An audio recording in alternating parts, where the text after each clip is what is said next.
जय श्री राम भाइयों। आज का विषय है भाइयों हिंदू राष्ट्र।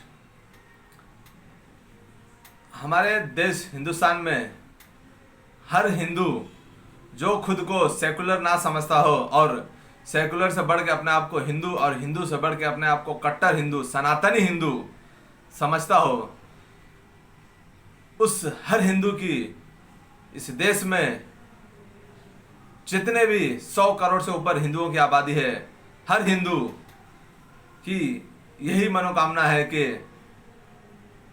भारत देश एक बार फिर से अखंड हिंदू राष्ट्र बने।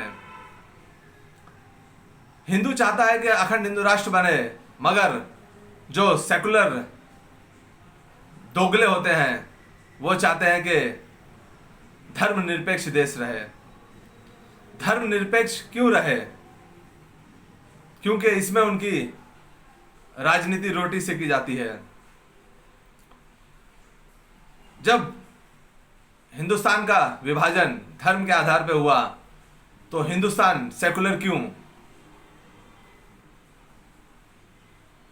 क्योंकि जब भारत देश आजाद नहीं हुआ था तब हिंदू मुस्लिम के विषयों पर बहुत चर्चा हो रही थी कि ये देश हिंदू बनेगा कि मुस्लिम बनेगा, पाकिस्तान बनेगा हिंदुस्तान बनेगा। मगर जब विभाजन हुआ और पाकिस्तान दिया गया तो हिंदुस्तान हिंदू राष्ट्र होना चाहिए था और हिंदू राष्ट्र था भी।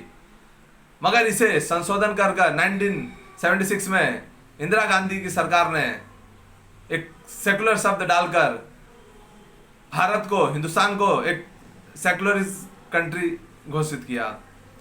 ये हर हिंदुओं की भावनाओं के साथ खेला गया। मगर जिस तरह हर हिंदू चाहता है कि हिंदुस्तान वापस से हिंदू राष्ट्र बने, हिंदू राष्ट्र घोषित हो, तो मैं चाहूंगा कि हमारे हिंदू भाइयों को यह भी पता हो कि यह हिंदू राष्ट्र कैसे बनेगा। अब तो ये सेकुलर शब्द हमारे बाबा साहब के दिए हुए संविधान में उस जगह पे छेड़छाड़ किया गया जिस जगह पर एक मात्रा तक का भी छेड़छाड़ नहीं किया जा सकता था। उस टाइम पर इंदिरा गांधी की सरकार ने वो काला कांडी कर सेकुलर शब्द डालकर भारत को सेकुलर कंट्री घोषित किया। वो बाबा साहब के संविधान के हिसाब से ही एक आर्टिकल 368 है।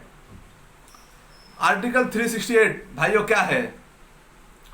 आप सभी को पता होना चाहिए कि आर्टिकल 368 क्या है और इससे हम हिंदुओं को क्या फायदा मिल सकता है। हिंदुओं अगर हिंदू राष्ट्र बनना है तो हमें आर्टिकल 360 के हिसाब से चलना पड़ेगा और इसके हिसाब से हमें 4 चीजों पर मुख्य ध्यान देना है। पहली, लोकसभा में हिंदुओं का बिल पास होना चाहिए, हिंदू राष्ट्र का बिल पास होना चाहिए। और उसके लिए हिंदुओं का वहां पर संख्या 2/3 से ज्यादा होनी चाहिए। तकरीबन 368 लोकसभा सीट जब हिंदुत्ववादी पार्टियों की होगी तब जाकर हिंदू राष्ट्र बनेगा। राज्यसभा में 2/3 से ज्यादा सीट होनी चाहिए, तकरीबन 162 के आसपास। उसके बाद हिंदुस्तान में जितने भी असेंबलीज हैं उसमें से तकरीबन 15 असेंबलियों से भी ये बिल पास होना चाहिए। और लास्ट में भारत के महामहिम राष्ट्रपति का उस पर हस्ताक्षर साइन लगता है। ये चारों प्रक्रिया से होने के बाद ही हिंदुस्तान अखंड हिंदू राष्ट्र घोषित होगा। तो आपको क्या लगता है कि बीजेपी आज हिंदुत्ववादियों के चेहरे पे जो चुन के आई सरकार है वो उसके बाएं हाथ का खेल है हिंदू राष्ट्र बनाना? नहीं। जब तक हम पूर्ण रूप से ताकत हम अपने हिंदुत्ववादी सरकारों को ना देवे, जब तक हम उन्हें लोकसभा, राज्यसभा, असेंबलीज और राष्ट्रपति के ताकत ना देवे, जब तक ये हिंदुस्तान अखंड हिंदू राष्ट्र नहीं बन सकता भाइयों।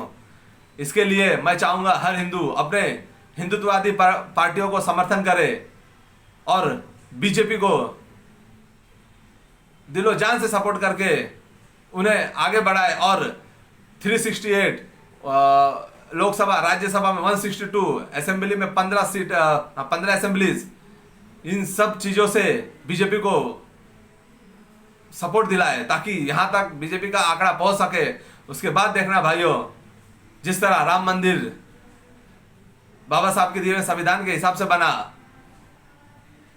जिस तरह कश्मीर से धारा 370, 365A ये सब बाबा साहब के संविधान से हटा, उसी तरह बाबा साहब के दिए हुए संविधान से एक बार फिर से ये हिंदुस्तान बनेगा और अखंड हिंदू राष्ट्र बनेगा। इसी के साथ मैं अपने सभी हिंदू भाइयों से विदा लेता हूं और बोलना चाहता हूं, इस वीडियो अगर आपको अच्छी लगी हो तो इसको ज़्यादा से ज़्यादा शेयर करें ताकि ये जानकारी भारत देश के हर हिंदू तक पहुंच सके और वो इसके लिए अपनी प्रक्रिया कार्य शुरू कर सके। हर हर महादेव, जय श्री राम।